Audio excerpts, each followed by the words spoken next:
आसमानी सहीफा नहीं है, तुम्हें भी जवाब देना पड़ेगा, हर चीज का जवाब देना पड़ेगा।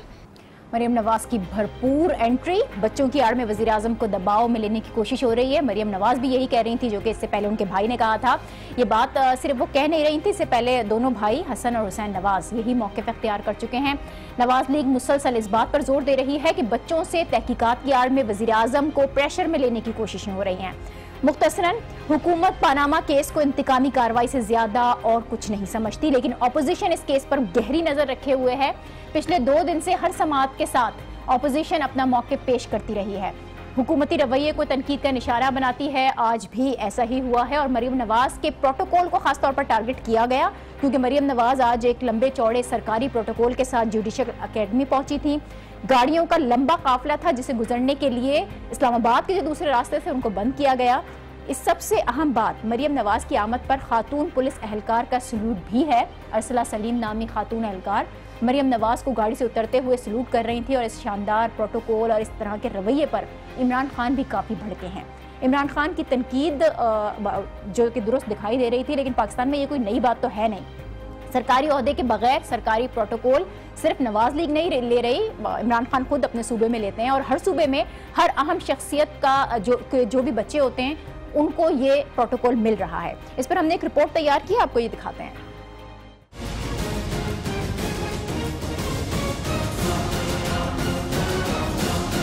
सरकारी गाड़ियों के लंबे काफिले, सिक्योरिटी एहलकारों की फौज जफर मौज, रास्तों की बंदिश।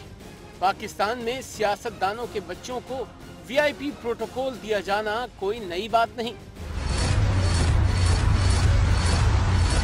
वजीर आजम की साहबजादी मरियम नवाज को भी आज जेआईटी के सामने पेशी के मौके पर भरपूर सरकारी प्रोटोकॉल दिया गया।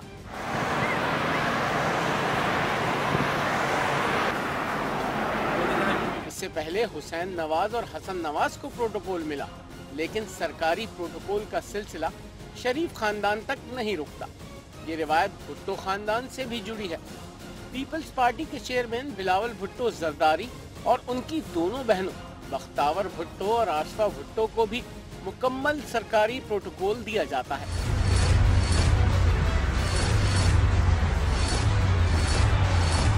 सियासतदानों की जानिब से वीआईपी प्रोटोकॉल पर तनकीद तो की जाती है, लेकिन इसका खात्मा शायद उनके लिए भी आसान नहीं। वीआईपी कल्चर, सरकारी प्रोटोकॉल, ये रिपोर्ट आपने देखी। दिलचस्प लेकिन अफसोसनाक बात यहाँ पर यह है कि इस कल्चर से सिर्फ सियासतदान और उनके बच्चे ही मुस्तफीद नहीं हो रहे। पनामा केस की तहकीकात करने वाली जेआईटी, उस पर भी इसी कल्चर का इल्ज़ाम लगा हुआ है और ये उस वक्त लगा कि जब दुबई जाने के लिए सरकारी खर्च पर फर्स्ट क्लास सीट का इंतखाब किया गया। ये वजह तनकीद रही है जिस पर वज़ीर आज़म के मावन खुसूसी आसिफ किरमानी ने शदीद तनकीद की। वो क्या कह रहे थे, ज़रा सुनिए।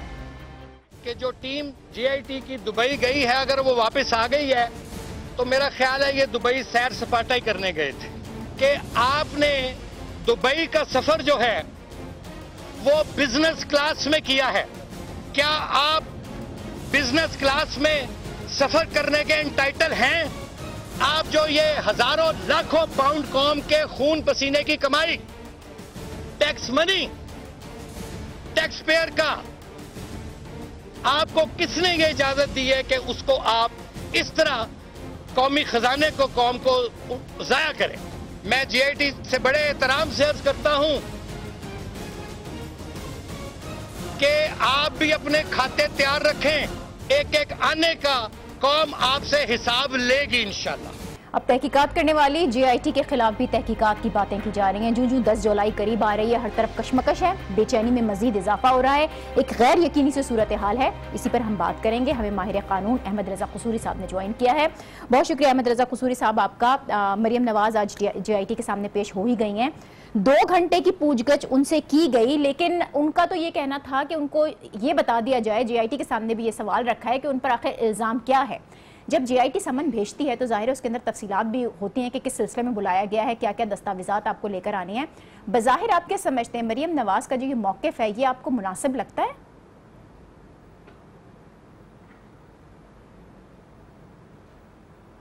देखें, इनका सबका जो है स्टांस यही है, जो बाहर निकलता है वो आके मीडिया पर आके ये कहता है कि हमें नहीं पता कि हमारा इल्ज़ाम क्या है जी, बल्कि इनके एक भाई ने तो ये कह दिया कि यार कम से कम हमारे पर का इल्ज़ाम लगा देते।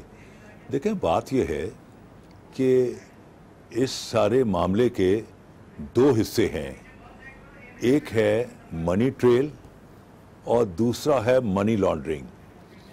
अब चीज़ ये है कि जैसे ही नवाज शरीफ के बच्चों ने ये एक्सेप्ट कर लिया कि ऑफशोर कंपनीज की मलकियत उनकी है, तो बारे सबूत अब उन पर आ गया कि उन्होंने इस्टेब्लिश करना है कि वो पैसे कहाँ से आए, क्योंकि 96 वगैरह में देवर माइनर्स और उनके पास कौन सी ऐसी कसवट्टी थी कि जिसको वो छूते थे तो वो सोना बन जाता था जी।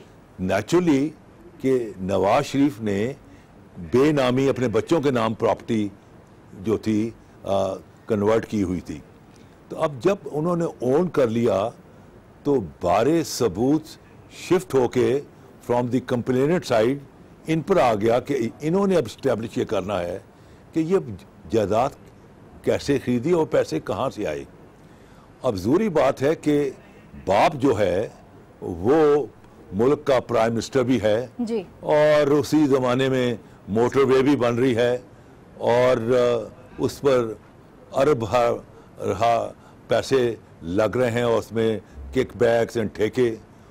तो चीज़ ये है कि अब जो बारे सबूत जब इन पर शिफ्ट कर गया तो ये इनकी जिम्मेदारी है कि ये साबित करें कि वो पैसे कहाँ से आए। लेकिन अहमद रजा कसूरी साहब, यहाँ पर साजिशी अनासर का ज्यादा जिक्र है। मरियम नवाज भी इसका जिक्र करती रही कि नवाज शरीफ के सीने में कई राज दफन है, मुल्क की खातिर वो खामोश हैं। और फिर मरियम नवाज ही नहीं, इससे पहले हसन हुसैन नवाज भी आए तो उन्होंने भी इन्हीं साजिशों का जिक्र किया है।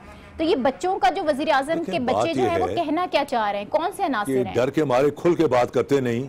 एक्चुअली ये वही इल्ज़ाम तराशी कर रहे हैं, उसी किस्म का ही अपना डिफेम करने की कोशिश कर रहे हैं। जैसे कि इन्होंने डॉन लीक्स में एक जसारत की कि जनाब हम तो पकड़ते हैं लेकिन अफवाज पाकिस्तान उन टेररिस्ट को ये कह कर कि ये हमारे सेकंड डिफेंस लाइन है उनको छोड़ देती है, और उसका ढंडोरा फिर इंडिया ने पीटा, क्योंकि इंडिया यही कह रहा था कि पाकिस्तान को जो है पॉलिटिकल गवर्नमेंट नहीं चला रही बल्कि GHQ से पाकिस्तान चलाया जा रहा है। तो उन्होंने इस प्रोपेगेंडे ने इंडिया के जो उनका इल्ज़ाम तराशी थी उसमें उनको मावनत की। तो चीज़ ये है कि ये डर के मारे खुल के बात करते नहीं हैं। जो जर्नैल रिटायर हो जाए उसका तो ये नाम ले लेते हैं, जो जर्नैल वर्दी में हो उसका नाम लेते हुए इनकी टांगें कांपती हैं। और भाई बात खुल के करो। कभी कहते वो अपना पुतलियां नचाने वाले, और भाई पुतलियां नचाने वाले कौन हैं भाई? खुल के क्यों नहीं बात करते कि किसकी तरफ तुम्हारा इशारा है? तो चीज़ ये है कि ये जो इंडिकेट कर रहे हैं इशारतन और कनायतन, वो आर्म फोर्सेस की तरफ कर रहे हैं कि वो भाई आर्म फोर्सेस तो इस मुल्क में पाकिस्तान की बका, पाकिस्तान की सालमियत, पाकिस्तान की अजमत, पाकिस्तान के अमन की निशानी है। They are committed people. वो तो ईस्टर्न बॉर्डर, वेस्टर्न बॉर्डर और मुल्क के अंदर दहशतगर्दी का मुकाबला कर रहे हैं।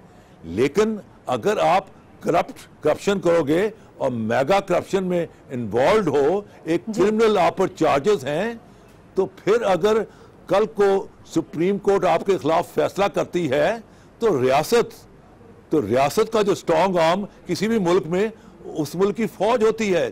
तो रियासत जो है वो कमिटेड होगी under article 190 of the constitution के सुप्रीम कोर्ट के उस फैसले को जो कि कानून और आइन के मुताबिक हो उसको इंप्लीमेंट करे। यही आइन में लिखा हुआ है। जिस तरह से डॉन लीक्स का भी इसके अंदर जिक्र किया, तो डॉन लीक्स हो गया, पनामा लीक्स हो गया, इससे मुतालिक तो वो ये कहते हैं कि हमें घसीटा गया, वो भी सिर्फ इस वजह से कि वो बेटी हैं वजीर आजम की और उनके बच्चों के जरिए वजीर आजम पर दबाव डाला जा रहा है।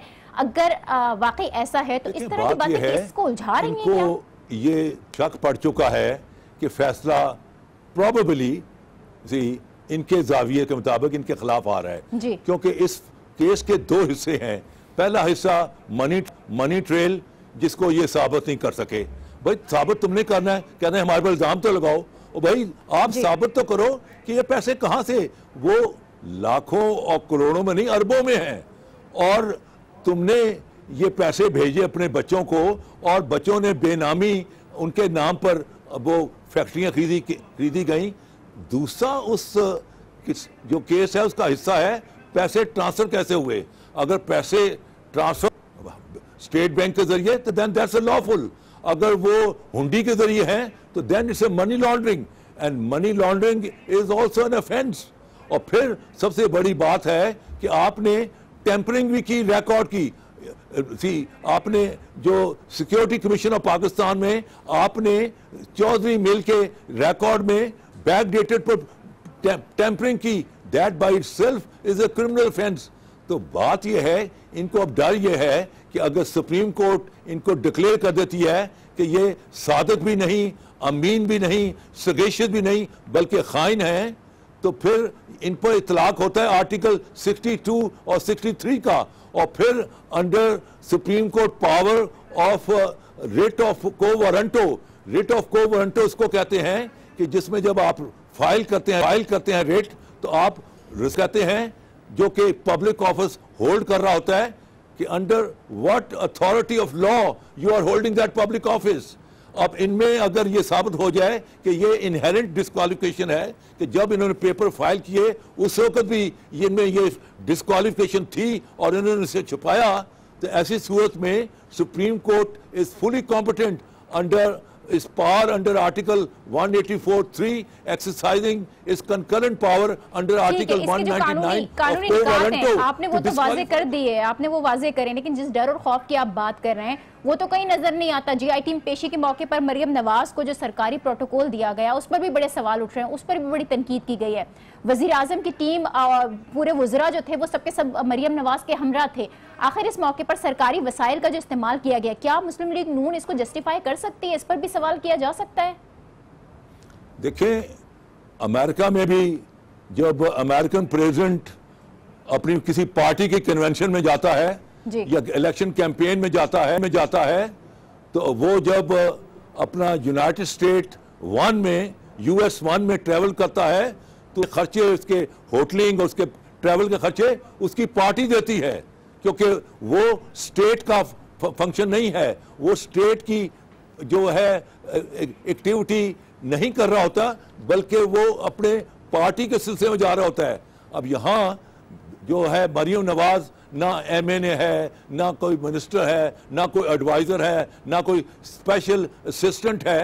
भाई इन व्हाट कैपेसिटी 2500 बंदा उसको गार्ड कर रहा है, उनका ट्रैवलिंग, उनकी मोबिलिटी, उनका राशन, लेकिन 17 साल गाड़ियां जा रही हैं। कसूरी साहब, प्रॉब्लम सिर्फ एक तरफ नहीं है, दोनों जानिब हमें देखना होगा, खामियां दोनों तरफ नजर आ रही हैं। एक तरफ गोल की बात करें तो दूसरी तरफ जो JIT है वो उसका जो सफर है, बिजनेस क्लास में सफर करने पर लीगी रहनुमा उनको मुसलसल तनकीद का निशाना बना रहे हैं। क्या इन इक़दामात से JIT अपने किरदार को कंट्रोवर्शियल जो हो रहा है उसको बचा सकती है? दोनों तरफ की जो खामियां, इस पर काबू पाया जा सकता है? इन हालात में JIT को भी तो अपनी साख को साबित करना होगा।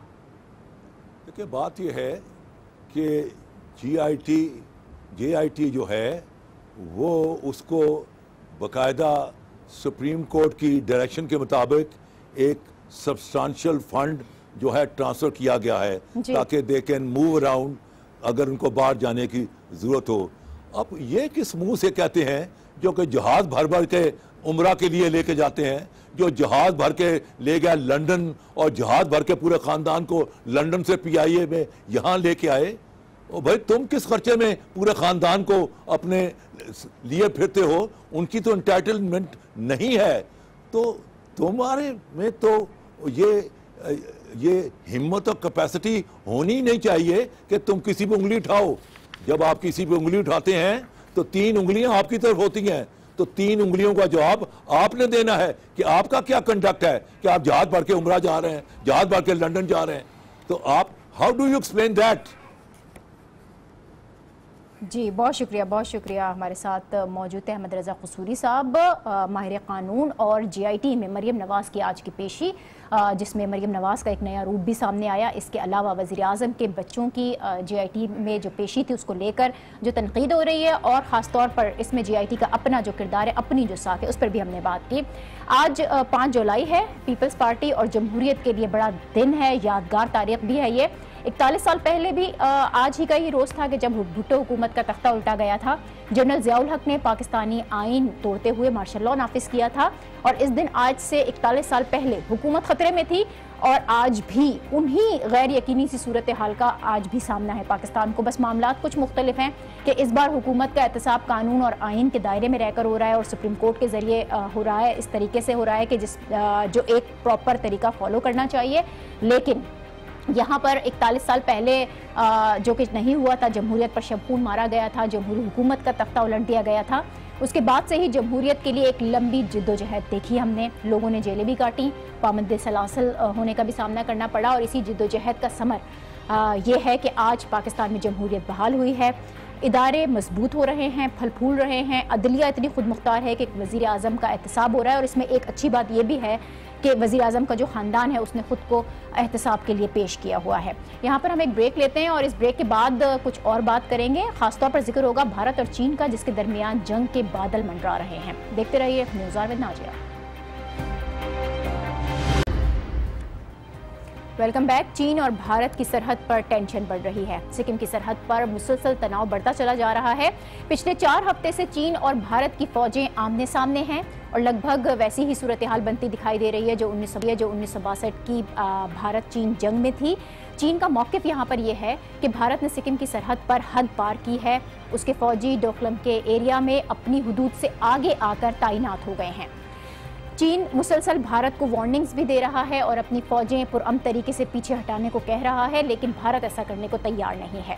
ये सारा मामला जून की इब्तिदा से शुरू हुआ, जब भारत ने डोकलम के करीब चीनी इंजीनियर्स को सड़क की तामीर से रोका, जिसके बाद चीन ने भारतीय फौज के 2 बंकर्स बुलडोज कर दिए थे। और इस हवाले से एक वीडियो सामने आई थी। इस वक्त भारतीय मीडिया पर यह वीडियो बहुत ज़्यादा शेयर की जा रही है। भारतीय फौजियों को चीन के सिपाहियों के आगे बढ़ने से रोकने की कोशिश करते इस वीडियो में दिखाया गया है, और इस वीडियो में भारत और चीन के फौजी आमने सामने भी नजर आ रहे हैं। लेकिन फिलहाल ये गैर मुसल्लह हैं। हाथापाई ज़रूर हुई है इनके दरमियान में, लेकिन अब तक कोई दोनों जानिब से किसी किस्म का फायरिंग का कोई तबादला रिपोर्ट नहीं हुआ है। लेकिन जिस तरह से ये टेंशन बढ़ती चली जा रही है, चीन में ख़ास तौर पर जो एनालिस्ट हैं वो यही ख्याल जाहिर कर रहे हैं कि अगर भारत अपनी फ़ौजें पीछे नहीं हटाता तो चीन को फ़ौजी ऑप्शन इस्तेमाल करना पड़ेगा। इसके अलावा कोई और चारा नज़र नहीं आ रहा, क्योंकि भारत बज़ाहिर अपनी फ़ौज आसानी से पीछे हटाने के मूड में दिखाई नहीं दे रहा है। तो भारतीय वज़ीर दिफ़ा का इस हवाले से एक ताज़ा तरीन बयान भी सामने आया, जो इस बात का वाज़ेह सबूत है कि जिसमें उन्होंने चीन को ख़बरदार किया था कि भारत को 1962 वाला भारत ना समझा जाए। इसके जवाब में चीन की वजारत खारजा ने भी एक बयान जारी किया, और उन्होंने ये कहा कि अगर भारत 1962 वाला भारत नहीं तो चीन भी फिर वो वाला चीन नहीं है। इस तरह के ये बयानात दोनों जानिब से ही आना, टेंशन में जो ये इजाफा हो रहा है, इस पर हम बात करेंगे। हमें ज्वाइन कर रहे हैं साबिक सफ़ीर जमील अहमद खान साहब। बहुत शुक्रिया जमील साहब। भारत और चीन के दरमियान जो ये टेंशन बढ़ रही है, कोई बड़ा इंसिडेंट तो अभी तक नहीं हुआ है, लेकिन दोनों तरफ से जो बयानात आ रहे हैं उससे लग रहा है कि ये बात बढ़ सकती है। आपको लगता है कि ये जंग की तरफ जा सकते हैं? देखिए, जब ऐसे पॉस्चरिंग हो रही हो, और ख़ास तौर पे मिलिट्री जब बाउंड्री पर डिस्प्यूट का सिलसिला शुरू हो जाए, तो that can take any turn, but this is just at a very initial stage. Right. One cannot say, and in fact I would not expect a full-fledged war on account of that. लेकिन इस वक्त इसको मैं देखता हूँ बाकी जो regional blocking हो रही है उसके तनाजुर में, अमेरिका की पॉस्चरिंग साउथ चाइना सी में हो रही है उसके तनाजुर में, मोदी के तकरीबन 1 दर्जन विजिट, जिसमें कि आखिरी विजिट अभी इसराइल का और उससे पहले अमेरिका का, इन सारों के तनाजुर में मैं इसमें देख रहा हूँ कि मसल फ्लैक्सिंग क्या हो रही है उस अंदाज में। वो ऐसा महसूस होता है कि चाइना पे को इन्फ्लुएंस या प्रेशर को दिखलाने के लिए, एक तो साउथ चाइना सी में जब अमेरिका ने मनूवरिंग की उस पर अपने बहरी बेड़े से और साथ में अपने आबदोज़ों से, तो उस वक्त चाइना ने रिटेलिएट किया कि please don't cross the red line. here, तो उस वक्त थोड़े से रुके हैं, लेकिन अभी उसी खित्ते में हैं ये सारी जो बहरी बेड़े हैं। उसके बाद अब ये सिलसिला इधर शुरू हो गया चाइना का। इस चाइना के बॉर्डर में 62 वाली बात दुरुस्त है, उस वक्त चाइना यूनाइटेड नेशंस का मेंबर में नहीं था। अब यूनाइटेड नेशंस का एक बहुत बड़ा मेंबर है, बहुत अहम मेंबर है, और ज़ाहिर वीटो पावर का हामिल है इस वक्त। और साथ में चाइना की फ़ौजें इंडिया से यानी भारत से डबल फ़ौजें हैं। चाइना की कैपेबिलिटी भारत से काफ़ी ज़्यादा है। इतनी कैपेबिलिटी होने के बावजूद, और आपने तो एक बड़ा मंजरनामा बयान कर दिया, पूरे रीजन की जो सूरत हाल है वो आपने वाजे कर दी। लेकिन अगर हम आकर ये खाली डोकलम वाले एरिया पर आ जाएं कि इस एरिया में भारत इतना आगे तक बढ़कर कैसे आ गया, चीन को पता भी नहीं चला, और ये जो मामला है, ये एक सरहद का जो मामला है, ये पूरे खित्ते को मुतासिर कर सकता है। ट्रेडिशनली ये 1630 में से लेकर आज अब तक चाइना के ये उसमें रहा है, हमेशा इस्तेमाल में भी रहा है, और ये कहलाता है चिकन स्नैक एग, जिसमें कि सिक्किम और उसके साथ में भूटान और चाइना की इधर से एक छोटा सा रास्ता जाता है उसमें। और ये ट्रेडिशनली एक चरागाहें भी हैं। ट्रेडिशनली यहाँ से इंडिया से जाते हैं यहाँ के जिसको कहते हैं पिलग्रिम के लिए हिंदू, वो शेफशेना के वहाँ एक गॉड मंदिर है, वहाँ भी उसको भी बगैर पासपोर्ट के वहाँ के लोकल डॉक्यूमेंट्स को देख के जाने दिया जाता था, जिसे कि चाइना ने इस दफ़ा रोक दिया इस खास तौर पे कॉन्फ्लिक्ट के बाद। अभी आ जाते हैं सिर्फ इसी बात पर, चाइना ने बड़े वाज़ेह तरीके से बता दिया है, और चाइना की मिनिस्ट्री ऑफ डिफेंस ने अलहदा बयान दिया है, चाइना के मिनिस्ट्री ऑफ फॉरेन अफेयर्स ने अलहदा बयान दिया है। फॉरेन अफेयर्स ने कहा है कि ये आपको पीछे इधर से हटना पड़ेगा, क्योंकि ये खित्ते की स्टेबिलिटी के लिए बेहतर नहीं है, और ये हमारी टेरिटोरियल राइट है, क्योंकि 1890 में जो ब्रिटिशर्स के साथ चाइना का एग्रीमेंट हुआ था, उस एग्रीमेंट के मुताबिक उन्होंने नक्शों के जरिए बयान कर दिया ये हमारा इलाका है, हम अपने इलाके में एक रोड बना रहे थे, आपका ये बिल्कुल हक नहीं होता है कि 2 बिल्डोजर लेके आप उधर पहुंच जाएं और उस रोड को आप रोक लें। अच्छा, अब यहाँ पर जो इम्पोर्टेंट बात है वो ये है कि बुनियादी तौर पर तनाज़ा तो चीन और भूटान का है, तो उसके अंदर भारत की ये मदाखलत, इंटरनेशनल लॉज फिर क्या कहते हैं इस पर? ये बड़ी इसमें दिलचस्प बात है कि भूटान इंडिया के काफ़ी ज़ेर असर है। भूटान क्योंकि यूनाइटेड नेशंस का मेंबर भी है, और 1 वोट 1 मेंबर वाली बात है यूनाइटेड नेशंस में, उसकी एक कंट्री की हैसियत से तो ये अहमियत है कि यूनाइटेड नेशंस में एक उसका वोट है। और भूटान से भी उन्होंने, इंडिया ने यही बात कहलवाई और प्रोटेस्ट करवाया, और इंडिया ने खुद भी ये कहा कि नहीं, ये तो चाइना का इलाका नहीं है डोकलाम, और ये हमारा इलाका है। तो उन्होंने सिर्फ इंटरनेशनल प्रेशर लाने के लिए भूटान पे किया। ट्रेडिशनली भूटान जो है उस रास्ते को, भूटान का इस्तेमाल हो रहा है, चाइना की वहाँ चराए गाहें हैं, कुछ लोग आते हैं वहाँ से वापस जाते हैं।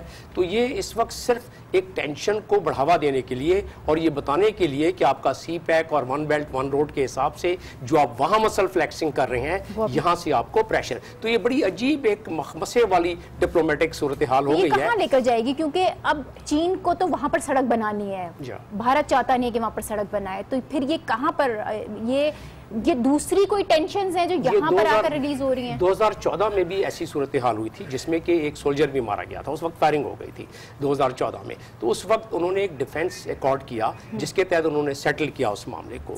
महसूस ये हो रहा है क्योंकि चाइना इस वक्त नहीं चाहता कि किसी लिहाज से मिलिट्री कोई कॉन्फ्लिक्ट शुरू हो जाए, क्योंकि चाइना के एक बहुत बड़े कैनवस पे काम कर रहा है चाइना, वो इकोनॉमिक गेन्स की तरफ जा रहा है फॉलोड बाय मिलिट्री गेन्स, तो वो नहीं चाहेगा। लेकिन जैसा कि मैंने कहा साउथ चाइना सी में, जैसे कि साउथ चाइना सी में स्टेट, इसको कहते हैं स्टेट ऑफ मलाका, जहाँ से 85% उनकी रसदगाहें चाइना की, अगर उस पर वो दबाव डालने की कोशिश करेंगे अमेरिका उधर से, और अमेरिका का काउंटर वेट इंडिया जो कि चाह रहा है कि मैं मिलिट्री सुपरमेसी इसलिए हासिल करूं कि इसको यूएस को बताऊं, यानी अमेरिका को बताऊं कि मैं काउंटरवेट के तौर पर काम कर रहा हूं। अभी ताज़ा मोदी मियां आए हैं वहां से, उनको बताना भी है कि मैं पोस्चरिंग कर सकता हूं, इतनी सारी मुराद लेके आए हैं। तो ये उस किस्म के इशारे हैं। तो रीजन के अंदर आप एक पावर बैलेंस आप देख रहे हैं, क्योंकि अगर बैलेंस नहीं होगा तो फिर जो तवाज़ुन ख़राब होगा तो ज़ाहिर पूरे खित्ते पर इसके असरात पड़ेंगे।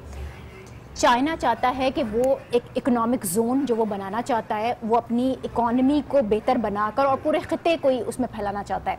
लेकिन भारत के अगर ये मिलिट्री इस तरह के मकासद होंगे तो फिर वो जो एक इकोनॉमिक जोन बन रहा था वो खित्ते में उसका किसी तौर पर फरोग नहीं हो सकेगा। देखिए, ये कई मराहिल पर ये बात डिस्कस भी हो चुकी है और इस पर काफ़ी ज़्यादा एनालिसिस भी आ चुकी हैं कि इस वक्त अब तक यूनाइटेड स्टेट्स और इंडिया इसलिए इसकी मुखालफत कर रहा है CPEC की कि उसका एक मौक़िफ़ कश्मीर पर उस पर असरअंदाज हो रहा है कि वो आज़ाद कश्मीर से गुजर रहा है हमारी तरफ से, और अमेरिका का इसलिए है कि अमेरिका की एक डोमिनेशन है, सुपरमेसी है इकोनॉमी में भी और मिलिट्री में भी। जब इकोनॉमिक गेन चाइना का इतना हो जाएगा, चाइना ने पहले ही तकरीबन 64 ममालिक से अपने MOU साइन कर लिए हैं, यूरोप से लेके यहाँ तक, तो वो चाइना का इतना बड़ा इन्फ्लुएंस अगर देखेंगे तो ऑटोमेटिकली ट्रेड कहीं से तो कम होगा, कहीं से ज़्यादा होगा। तो अमेरिका उस अपनी सुपरमेसी को बरकरार रखने के लिए मसल फ्लैक्सिंग अपने तौर पे कर रहा है, चाइना उसको अवॉइड करने के लिए कोशिश कर रहा है कि इकोनॉमिक डिप्लोमेसी के जरिए कंट्रोल करें। लेकिन चाइना भी एक बड़ी ताकत है, और इस ब्लॉक में जो ये पॉस्चरिंग हो रही है, ब्लॉकिंग बन रही है, उसमें चाइना तनहा तो नहीं है, चाइना के साथ और बहुत सारे ममालिक हैं रशियन समेत। तो लिहाजा ये मामलात आगे जाके अगर रोके ना गए तो यकीनन बड़े सीरियस हो सकते हैं, और यही चाइना ने कहा है कि ये बड़े इसके सीरियस असरात हो सकते हैं, और चाइना इसके लिए तैयार भी है। बहुत शुक्रिया जमील अहमद खान साहब, साबिक सफीर हमारे हमरा थे। चाइना और भारत को लेकर जो टेंशन बढ़ रही है, इस पर हमने बात की। एक ब्रेक ले रहे हैं अब, और इस ब्रेक के बाद बात करेंगे सोशल मीडिया की, जिस पर लोगों को बहुत जिम्मेदार होने की जरूरत है। देखते रहिए news hour with Nazia.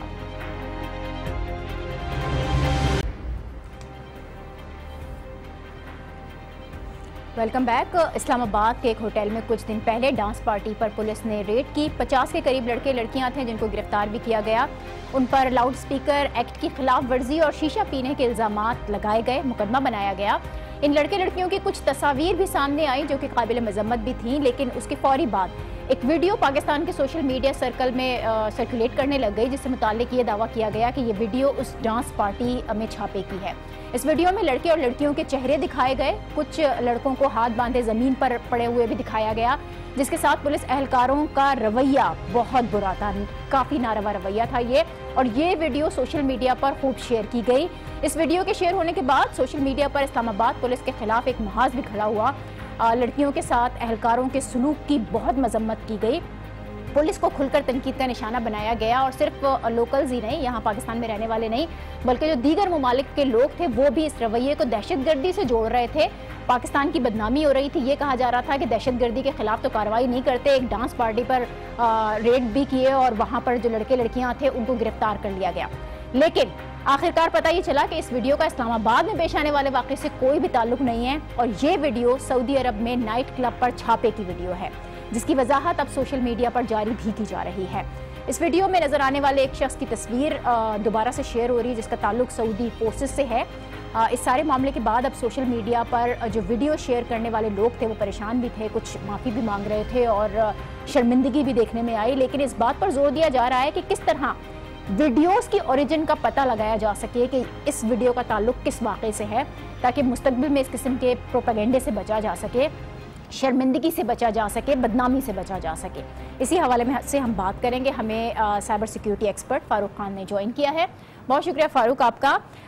Social media पर जिस तरह से ये इस्लामाबाद वाला वाक़या था कि इस्लामाबाद के वाक़े के नाम पर एक वीडियो को शेयर किया गया, पाकिस्तान की बड़ी बदनामी इसके अंदर हुई, काबिल अफसोस तो है ये वाक़या। क्या कोई ऐसा तरीक़ाकार है कि जिससे सोशल मीडिया पर चलने वाली जो वीडियोज़ होती हैं इनके ओरिजिन का पता चलाया जा सके? क्योंकि इमेजेस का तो फिर भी गूगल में जाकर लोग सर्च कर लेते हैं, लेकिन वीडियोज़ के ओरिजिन का पता कैसे लगाया जा सकता है? जी इस पे obviously wherever comes on the social media या ओवर द इंटरनेट, उसका पता लगाया बिल्कुल ज़रूर जा सकता है, क्योंकि जब भी कोई चीज़ क्रिएट की जाती है उसके क्रिएट करने के लिए बहुत सारी चीज़ें इस्तेमाल होती हैं। उसमें कैमरा इस्तेमाल हो सकता है, उसमें वीडियो कैमराज इस्तेमाल हो सकते हैं, उसमें कंप्यूटर्स कोई सॉफ्टवेयर जिसके थ्रू उसको एडिट किया जा रहा होता है, फिर उसको अपलोड किया जा रहा होता है किसी एक स्पेसिफिक लोकेशन से इंटरनेट के थ्रू। तो ये तमाम वो पॉइंट्स होते हैं जो जब भी किसी फाइल को क्रिएट करके अपलोड किया जा रहा होता है उसके अंदर एम्बेड कर दिए जाते हैं। बाय डिफ़ॉल्ट कुछ ये सॉफ्टवेयर्स होते हैं जो इस चीज़ को एम्बेड करते हैं विद इन दैट फाइल जिसको अपलोड किया जाता है। इस इंफॉर्मेशन को मेटा डेटा बोला जाता है। ये मेटा डेटा बेसिकली इसकी डेफिनेशन ये होती है कि it's data about the data, it's the information about the data itself. तो ये डेटा जो होता है यहाँ पर इवन आपके पास उस कैमरे का मॉडल भी आ जाता है जिसके थ्रू इसको कैप्चर किया जा रहा होता है। तो चाहे वो एक इमेज हो या वो एक वीडियो हो, ये तमाम इंफॉर्मेशन उस एक फाइल के अंदर एम्बेड होती है। इस चीज़ को हाइड भी किया जा सकता है, क्योंकि when it comes to IT everything is possible जी। और हमारे पास बहुत सारे ऑप्शंस होते हैं जिसमें क्रिमिनल्स इस चीज़ को मिसयूज़ भी करते हैं। दे कंसील देयर आइडेंटिटी जब वो क्रिएट कर रहे होते हैं, और बहुत सारी ऐसी चीज़ें होती हैं जिस तरह पर कुछ बिनाइन यूज़र्स जो कि अनवेटिंग यूज़र्स होते हैं जिनको कोई इस किस्म की चीज़ का आइडिया नहीं होता, दे क्रिएट सर्टन थिंग्स और वो उसको अपलोड करते हैं। वो तमाम चीज़ें उन फाइल्स के अंदर मौजूद हैं। फारूक, लेकिन आप तो साइबर सिक्योरिटी एक्सपर्ट हैं, आप इंटरनेट के एक्सपर्ट हैं, ये जितनी टेक्निकल चीज़ें आप बता रहे हैं, ये एक जो आईटी एक्सपर्ट हो या फिर वो लोग जिनकी कुछ समझबूझ आईटी में रखते हैं वो तो ये समझ सकते हैं, लेकिन जो आम यूज़र्स होते हैं वो किस तरह से इसको आइडेंटिफाई करेंगे? अच्छा, इसके अंदर ऑब्वियसली अवेयरनेस की ज़रूरत होती है। हम बहुत सारे टूल्स यूज़ कर रहे हैं, ओवर द इंटरनेट आते हैं, अपनी लाइफ उसको ओपनली डिस्प्ले कर रहे होते हैं सोशल मीडिया पे, थिंकिंग ओनली कि हम सिर्फ फ्रेंड्स के साथ शेयर करेंगे या सिर्फ और सिर्फ चंद लोगों के साथ शेयर कर रहे होंगे। एक्चुअली ऐसा नहीं हो रहा होता। जब भी कोई चीज़ सोशल मीडिया पर आती है, that is kind of like वो एक अखबार के अंदर, एक न्यूज़पेपर के अंदर एक ऐड की तरह की फॉर्म में आ जाती है। तो नॉर्मल यूज़र्स जो हैं, हम लोग हैं, आप लोग हैं, हमारे सारे फैमिलीज़ के लोग हैं जिनको आईटी इतना सेवी नहीं है, जिनको इतना ज़्यादा आइडिया नहीं होता है, वो इन तमाम चीज़ों को उनको रियलाइज़ करना चाहिए कि जब भी कोई चीज़ whenever it gets digitally digitized, आपके फ़ोन के अंदर, आपके कंप्यूटर्स के अंदर, आपके लैपटॉप्स के अंदर, कहीं पर भी वो चीज़ आती है, it becomes prone to certain other threats. ये वो थ्रेट्स होते हैं जो हम रियलाइज़ नहीं कर पा रहे होते हैं। तो इन थ्रेट्स के अंदर आपकी प्राइवेसी की वायलेशंस भी हो सकती हैं। लोग इन्हीं पिक्चर्स को, इन्हीं वीडियोस को यूटिलाइज करते हैं, यूज़ करते हैं, मिसयूज़ करते हैं। बहुत सारे प्रॉब्लम्स क्रिएट होते हैं हमारी सोसाइटी में भी, बाहर भी, हर जगह पर। तो यूज़र्स को they need to be very careful कि जब भी वो कोई चीज़ क्रिएट कर रहे होते हैं, they should be kind of like taking certain measures कि वो उसको रिस्ट्रिक्ट रखें चंद लोगों तक, जहाँ तक वो उनको शेयर करना चाह रहे होते हैं। और उसके अलावा अब जब भी कभी आपने कोई, लेट्स से फॉर एग्जांपल मैं आपको बात बता रहा हूँ, ये जो सेल फोन्स होते हैं हमारे जी, हम लोगों ने इसके लिए सेल्फी हर दफ़ा अपनी वीडियोस क्रिएट करते हैं, सेल्फीज क्रिएट करते हैं। उसके बाद वंस हम लोग इस फ़ोन से बोर हो जाते हैं, हम बाजार जाते हैं, उसको सेल आउट कर देते हैं, एक नया फ़ोन ले आते हैं। आपका वो जो फ़ोन होता है, it contains all those memories जो आपकी प्राइवेट इन्फॉर्मेशन होती है। हम उसको कभी इरेज नहीं करते, अगर करते भी हैं तो नॉर्मली यूज़र्स की ये जो होता है ना, एक बिलीफ होता है कि एज सुन एज वो किसी फाइल को डिलीट करेंगे तो इट इज़ गॉन। ऐसा नहीं होता। ठीक है फारूक, आपने बड़ी काम की बातें आपको बताई हैं। वो तमाम यूजर्स जिनको ये हिफाजती इक़दाम लेने चाहिए, बिल्कुल लेने चाहिए, लेकिन वो लोग जो प्रोपेगेंडा कर रहे होते हैं उनका क्या किया जाए? वो साइबर सिक्योरिटी सेल उससे निमट सकता है किसी तरीके से? उन क्रिमिनल्स के लिए क्या तरीक़ाकार इख्तियार किया जा सकता है? जी बिल्कुल, इसके अंदर जो एक्सपर्ट्स की बात की जाती है तो साइबर फोरेंसिक्स एक ऐसी साइंस है हमारे यहाँ पर साइबर फोरेंसिक्स का एक कंप्लीट डिवीजन भी मौजूद है, FIA के तहत वो काम करते हैं। तो इन लोगों ने बहुत सारी काम भी किए हैं, बहुत अच्छी अच्छी काविशें भी हैं जहाँ पर इस तरह की बहुत ज़्यादा, जहाँ पे मिसयूज़ किया जा रहा होता है, लोगों की आइडेंटिटीज़ हैक की जाती हैं, उनकी इनअप्रोप्रिएट पिक्चर्स अपलोड की जा रही होती हैं जो कि डॉक्टर्ड इमेजेस होते हैं। उन चीज़ों को आइडेंटिफाई करते हैं, उन कल्प्रिट्स तक पहुँचा जाता है और इन तमाम चीज़ों को ट्रेस करने के लिए, ट्रैक करने के लिए एक कंप्लीट मेथडोलॉजी होती है।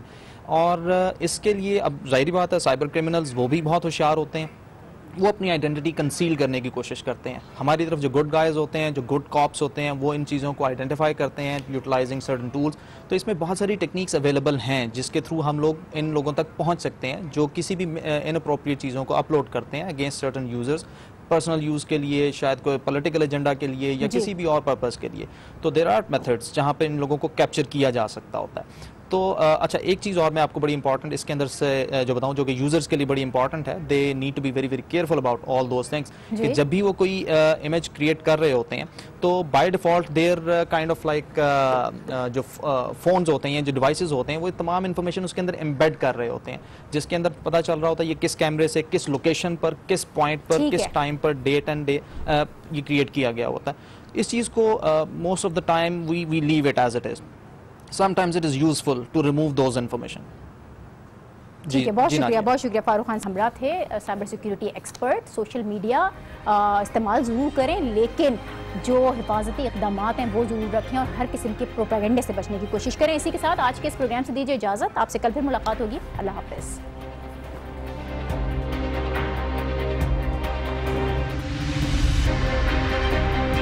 करनों पढ़नों के लिए हमारे पास वक्त नहीं है। तुम जब डेमोन्स्ट्रेशन करने जाओगे तो मांगोगे क्या? Radical Islamic terrorists, determined